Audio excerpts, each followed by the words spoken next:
রাশিয়ার শীর্ষ দুই তেল কোম্পানির বিরুদ্ধে নতুন নিষেধাজ্ঞা আরোপ করল যুক্তরাষ্ট্র। মহড়া করে পারমাণবিক অস্ত্রের শক্তি দেখালো রাশিয়া। সৌদিতে নতুন আইন, কর্মীদের কাছ থেকে ইকামা সহ কোনো ফি আদায় করতে পারবেন না নিয়োগকর্তারা। যুক্তরাষ্ট্রের জাতীয় ঋণ $38 ট্রিলিয়নেরও বেশি। বিশ্বের বৃহত্তম অর্থনীতির দেশটির সরকারি খরচ ও রাজস্বের ব্যবধান দ্রুত বাড়ছে। এশিয়া সফরে আসছেন মার্কিন প্রেসিডেন্ট। চীনের সঙ্গে চুক্তি করে বাণিজ্য যুদ্ধ বন্ধের আশাবাদ জানিয়েছেন তিনি।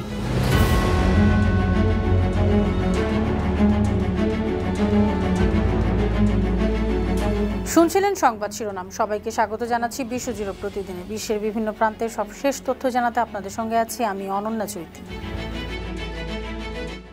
রাশিয়ার শীর্ষ দুই তেল কোম্পানির বিরুদ্ধে নতুন নিষেধাজ্ঞা আরোপ করেছে যুক্তরাষ্ট্র। ইউক্রেন যুদ্ধ বন্ধে রাশিয়ার প্রেসিডেন্ট ভ্লাদিমির পুতিন এবং মার্কিন প্রেসিডেন্ট ডোনাল্ড ট্রাম্পের বৈঠক না হওয়ায় বুধবার এই নিষেধাজ্ঞা জারি করা হয়। বৃহস্পতিবার রয়টার্সের প্রতিবেদনে বলা হয়েছে, এ কারণে ভারতীয় ব্যবসায়ীরা মস্কোর তেল আমদানি কমানোর প্রস্তুতি নিয়েছে। রাশিয়ান তেল কেনা কমালে ওয়াশিংটনের সঙ্গে নয়াদিল্লির বাণিজ্য চুক্তির বাধা দূর হবে। বর্তমানে যুক্তরাষ্ট্রে পণ্য রপ্তানিতে নয়াদিল্লিকে 50% শুল্ক দিতে হচ্ছে।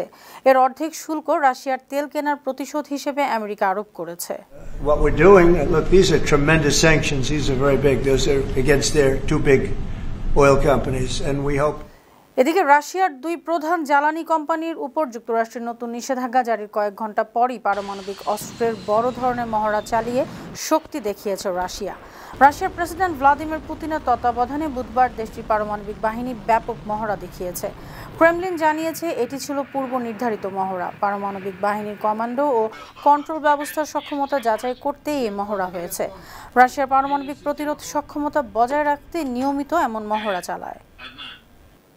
সামাজিক যোগাযোগ মাধ্যমে কৃত্রিম বুদ্ধিমত্তা এআই দিয়ে তৈরি ছবি ও ভিডিও দিয়ে ভারতে ইসলামের বিরুদ্ধে বিদ্বেষ ছড়ানোর নতুন অপতৎপরতা চলছে। ওয়াশিংটন ভিত্তিক think tank center for the study of organized হেটের গবেষণায় এ সতর্কবার্তা জানানো হয়েছে।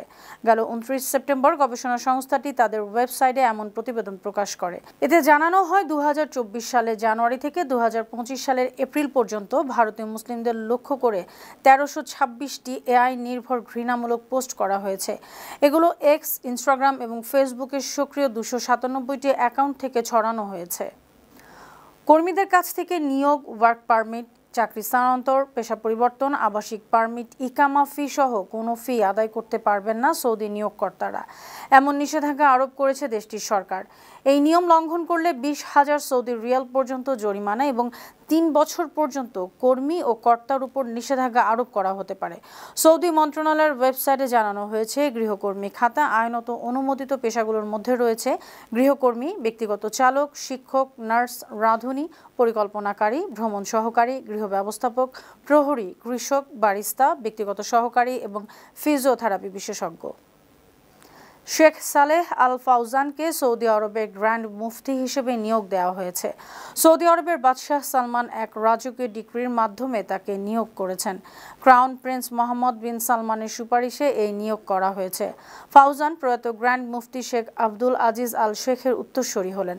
শেখ আব্দুল আজিজ গেল 23 সেপ্টেম্বর মৃত্যুবরণ করেন। ডিক্রিতে বলা হয়েছে, ফাউজান গ্র্যান্ড মুফতির পাশাপাশি কাউন্সিল অফ সিনিয়র স্কলার্সের চেয়ারম্যান এবং permanent committee for scholarly research and ইফতা এর প্রধান হিসেবে দায়িত্ব পালন করবেন। তেহরিক-ই-তালেবান পাকিস্তান টিটিপি এর একের পর এক ভিডিও এবং হুমকিতে বিব্রতকর অবস্থায় পড়েছেন পাকিস্তানের সেনাপ্রধান ফিল্ড মার্শাল আসিম মনির। একজন শীর্ষ টিটিপি কমান্ডার ভিডিও বার্তায় আসিম মনিরকে যুদ্ধে ডেকেছেন। ভিডিও বার্তায় তিনি বলেছেন, সৈন্য না পাঠিয়ে পাকিস্তানি সেনাবাহিনীর উচিত শীর্ষ কর্মকর্তাদেরই যুদ্ধক্ষেত্রে পাঠানো। একটি ক্লিপে পাক সেনাপ্রধানকে মুখোমুখি হওয়ার আহ্বান জানিয়েছেন টিটিপির একজন জ্যেষ্ঠ নেতা। ক্যামেরার সামনে সেনাপ্রধানকে উদ্দেশ্য করে তিনি বলেছেন, পুরুষ হয়ে থাকলে সামনাসামনি মোকাবেলা করুন। চীনের সহায়তায় মিয়ানমার সেনাবাহিনী হারানো এলাকা পুনর্দখলে নিতে টানা বিমান হামলা করছে। এতে দেশটির যুদ্ধক্ষেত্রে শক্তির ভারসাম্য স্পষ্টতই জান্তার পক্ষে চলে গেছে। মাসের পর মাস লড়াই করে দেশটির বিদ্রোহী গোষ্ঠী তাআং ন্যাশনাল লিবারেশন আর্মি TNLA কিয়াওকমে শহর দখলে নিয়েছিল। সামরিক জান্তা গেল কয়েক সপ্তাহের মধ্যে শহরটি পুনর্দখল করে নিয়েছে। জান্তা সরকারি বাহিনীর টানা বিমান হামলায় শহরের বড় অংশ মাটির সঙ্গে মিশে গেছে। বিশ্লেষকদের মতে এই পুনর্দখল সম্ভব হয়েছে মূলত চীনের সহায়তায়। ডোনাল্ড ট্রাম্প শীঘ্রই এশিয়া সফরে আসছেন। সেখানে চীন নেতা শি জিনপিং এর সঙ্গে বৈঠক হতে পারে। বুধবার ট্রাম্প জানিয়েছেন তিনি মালয়েশিয়া, জাপান এবং দক্ষিণ কোরিয়ায় একটি বড় সফর শুরু করবেন। সফরকালে চীনের সঙ্গে একটি ভালো চুক্তি সই করতে এবং বিশ্বের দুই বৃহত্তম অর্থনীতির মধ্যে চলমান তিক্ত বাণিজ্য যুদ্ধের অবসানে আশাবাদী তিনি। শুল্ক এবং ভূ রাজনৈতিক দ্বিধাদ্বন্দ্বের মধ্যে এই বৈঠকের ফলাফল বৈশ্বিক অর্থনীতির উপর বিশাল প্রভাব ফেলবে। যুক্তরাষ্ট্রের জাতীয় ঋণ $38 ট্রিলিয়ন বেশি। বিশ্বের বৃহত্তম অর্থনীতির দেশটিতে সরকারি খরচ ও রাজস্বের ব্যবধান দ্রুত বাড়ার কারণে এমন হচ্ছে। মার্কিন অর্থ মন্ত্রণালয়ের সর্বশেষ প্রতিবেদনে জানানো হয়েছে, মঙ্গলবার পর্যন্ত দেশটির মোট ঋণের পরিমাণ হয়েছে $38 ট্রিলিয়ন $19,813,000,000। এ বিপুল পরিমাণ ঋণ যুক্তরাষ্ট্রের প্রত্যেক নাগরিকের জন্য গড়ে প্রায় $1,11,000 সমান। ওয়াশিংটন ভিত্তিক থিঙ্ক ট্যাঙ্ক পিটার জি পিটারসন ফাউন্ডেশন জানিয়েছে, এ ঋণের পরিমাণ চীন, ভারত, জাপান, জার্মানি ও যুক্তরাজ্যের অর্থনীতির সম্মিলিত ঋণের সমান। ইসরায়েলের কৃত্রিম বাধা ফিলিস্তিনে বিধ্বস্ত গাজা শহরে যুদ্ধবিরতি বহাল রেখে শান্তি পরিকল্পনা বাস্তবায়নের সবচেয়ে বড় প্রতিবন্ধকতা। এমনই মন্তব্য করেছেন কাতারের হামাদ বিন খলিফা বিশ্ববিদ্যালয়ের অধ্যাপক সুলতান বারাকাত। বৃহস্পতিবার আল জাজিরাকে দেয়া সাক্ষাৎকারে তিনি আরও বলেন, ইসরায়েলি পক্ষ থেকে প্রথমেই তাদের বাহিনী প্রত্যাহার করা উচিত ছিল। তারা তা করেনি, বরং সাহায্য প্রবেশের অনুমতি দিয়েও বিলম্বিত করার চেষ্টা করছে। তারা এমন আচরণ করেছে যাতে হামাস প্রতিক্রিয়া জানায়। ওই প্রতিক্রিয়াকে ইস্যু করে সংকট সৃষ্টি হয়। ইয়েমেনের হুথিদের কাছে সাম্প্রতিক আটক জাতিসংঘের 12 জন কর্মী দেশটির রাজধানী সানা থেকে চলে গেছেন। বুধবার বিবৃতি দিয়ে জাতিসংঘ এ তথ্য জানিয়েছে। গত সপ্তাহে হুথিরা রাজধানী সানায় জাতিসংঘের অফিস থেকে 15 জন বিদেশি সহ 20 জন কর্মীকে আটক করে। তাদের মধ্যে ইয়েমেনে ইউনিসেফের প্রতিনিধি পিটার হকিন্সও ছিলেন।